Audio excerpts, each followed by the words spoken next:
পাথর কিভাবে সংগ্রহ করা হয় সেটাই আজকে আপনাদেরকে দেখাবো এই ভিডিওর মাধ্যমে। ভিডিওটা কেউ স্কিপ করবেন না, পুরোটা ভিডিও দেখবেন, তাহলে বুঝতে পারবেন যে পাথরগুলো কিভাবে সংগ্রহ করা হচ্ছে।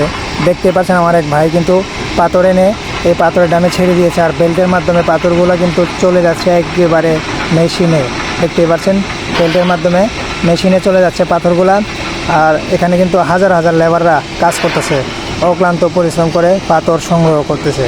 তো তারা নৌকা থেকে এনে বেল্টের ড্রামের মধ্যে পাথরগুলো ছেড়ে দিচ্ছে, আর পাথরগুলো চলে যাচ্ছে হচ্ছে ডাইরেক্ট মেশিনের মাধ্যমে। দেখেন ভাইয়েরা কত কষ্ট করে রোদ্রের মাঝে কাজ করতেছে, আর এই পাথরগুলো একেবারেই কিন্তু বেল্টের মাধ্যমে চলে যাচ্ছে মেশিনে। আমরা ছোট বড় গোড়া অনেক পাথর, অনেক জাতের পাথর দেখতে পাই।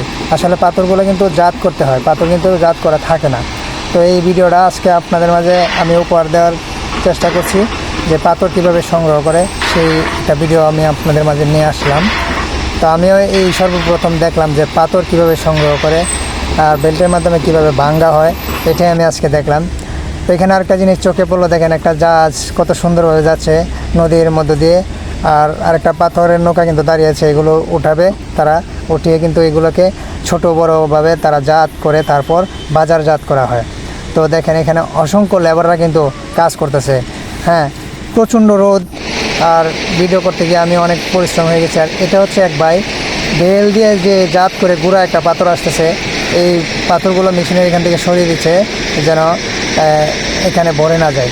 তো এটা অনেক বড় একটা পাহাড় পাথরের আমি উঠেছি। দেখতে পাচ্ছেন যে বেলগুলো কত উঁচু, আর আমি কত উঁচু একটা পাথরের পাহাড়ে দাঁড়িয়ে আছি। দেখছেন, দেখেন বেলটাতে কিন্তু ছোট বড় পাথরগুলো কিন্তু চলে যাচ্ছে, বিভিন্ন সাইজের পাথরগুলো বিভিন্ন বেল্টের মাধ্যমে চলে যাচ্ছে।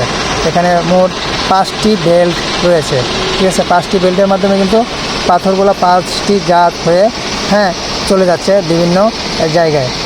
যদি মাটিতে রাখা হয় তাহলে এখানে, আর যদি নৌকাতে সংগ্রহ হয় তাহলে একবার বেল্টে কিন্তু নৌকাতে লাগিয়ে দেওয়া হয়, ডাইরেক্ট নৌকা লোড করে দেওয়া হয় এভাবে। তো এখানে দেখলাম আমি ঘুরে ফিরে যে পাথরগুলো কীভাবে সংগ্রহ করে। আসলে ভিডিওটা করে আমারও খুব ভালো লাগলো, যে সুন্দর একটা ভিডিও আপনাদের মাঝে মনে হয় আমি উপহার দিতে পেরেছি। তো ওই ভাইটা অনেক ভালো বলছে যে ভিডিও করেন, কোনো অসুবিধা নাই। তো এই যে দেখতে পাচ্ছেন আমি যে ওই সবুজ এলাকাটা দেখা যাচ্ছে, এটা হচ্ছে আপনার বাদাঘাট, আর বাদাঘাটের পিছন থেকে দেখা যাচ্ছে সবুজ হালকা একটু দেখা যাচ্ছে, এটা হচ্ছে মেঘালয়, ঠিক আছে। তো আসলে মেঘালয় যেতে পারি না, আসছি হচ্ছে সুনামগঞ্জে কোম্পানির কাজে। তো এই যে আমি কিন্তু এখন পাথরের পাহাড়টা দেখাচ্ছি আপনাদেরকে, আমি কোথায় দাঁড়িয়ে ভিডিওগুলো করছিলাম। অনেকগুলো ভিডিও এই করলাম। তো আসলে সুন্দর একটা ভিডিও আপনাদের মাঝে উপহার দেওয়ার চেষ্টা করলাম আমি, শফিকুল ইসলাম। তো এই সর্বপ্রথম আমারও অনেক ভালো লাগতেছে যে আমি একটা সুন্দর ভিডিও করতে পেরেছি। মনে হচ্ছে যে দেখেন পাথরের এখানে অনেকগুলা বেল্ট আছে পাথরজাত করার। হাজার হাজার লেবার কিন্তু এখানে কাজ করতেছে তীব্র রৌদ্রের মধ্যেও কিন্তু, ঠিক আছে। এই যে পাথরের পাহাড়টা আমি দেখানোর চেষ্টা করতেছিলাম, আমি যেখানে উঠছিলাম এটা হচ্ছে এই সেই পাহাড়টা।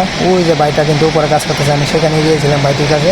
তো দেখেন এটা হচ্ছে মূল মেশিনটা যেটা লেবাররা দিচ্ছে, একটা বেলের মাধ্যমে কিন্তু এখানে চলে আসছে, আর 5টা বেলের মাধ্যমে কিন্তু পাথরগুলো জাত হয়ে চলে যাচ্ছে বিভিন্ন রকমের সাইজ হয়ে, কিন্তু বিভিন্ন পয়েন্টে চলে যাচ্ছে। তারা যে পয়েন্টগুলো বানিয়েছে পয়েন্টে পয়েন্টে গিয়ে পাথরগুলো পড়তেছে, ঠিক আছে। তো অনেকটা ভাইয়ের সাথে কথাবার্তা বললাম, খুবই ভালো লাগলো। তো আরেকজন ভাই এসে বলতেছে না ভাইয়া ভিডিও করবেন না, দেখেন মেশিনগুলো যে ঘুরতেছে কত সুন্দর করে, আর পাথরগুলো ছোট ছোট অংশ বড় অংশ এক জায়গায় চলে যাচ্ছে, ছোটো অংশ এক জায়গায় চলে যাচ্ছে, একবারে গুঁড়োটা এক জায়গায় চলে যাচ্ছে। তো আমি এটা হচ্ছে মূল বেলটা, আবারও এটার কাছে যে একটু ভিডিও করার চেষ্টা করতেছি। এই যে নৌকা থেকে দেখেন লেবাররা নারী পুরুষ কিন্তু একসাথে মিলেমিশে কাজ করতেছে, আর একটি ভাই এখানে দাঁড়িয়ে দাঁড়িয়ে দেখতেছে, তাদেরকে নির্দেশনা দিতেছে কোনটা কোন জায়গায় ফালাবে। আর আমি এই ভাইটির সাথে একটু কথাবার্তা বললাম, ভালো লাগলো। তো সুন্দর একটা ভিডিও আপনাদের মাঝে উপহার দেওয়ার চেষ্টা করলাম। যদি আমার ভিডিওটা ভালো লাগে থাকে, আবারও বলছি আপনারা ভিডিওটা শেয়ার করে দেবেন, সবাইকে দেখার সুযোগ করে দেবেন। সবাই ভালো থাকবেন, সুস্থ থাকবেন প্রিয় ভাই বন্ধুরা। আসসালামু আলাইকুম।